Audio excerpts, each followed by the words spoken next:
माशाल्लाह जनाब cross breed का जनाब जानवर जो वारा जनाब इन्हें दूसरा डिलीवर किया है पीछे जनाब अच्छा जी 4 दिन की सूई है हाजिर मौके की चुआई जनाब 22 लीटर की और प्रिंट वाइज माशाल्लाह जनाब बहुत अच्छा जानवर जी।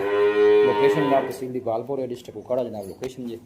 बैक साइड जनाब आर्डर चेक करना है साफ सुथरा जनाब जानवर का आर्डर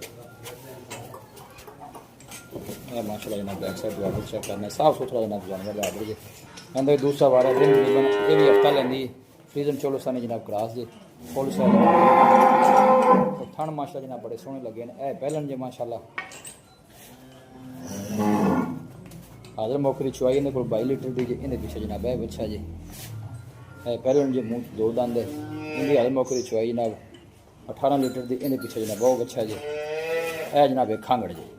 लोकेशन तहसील दी बालपुर है डिस्ट्रिक्ट कुकाड़ा जनाब लोकेशन जी।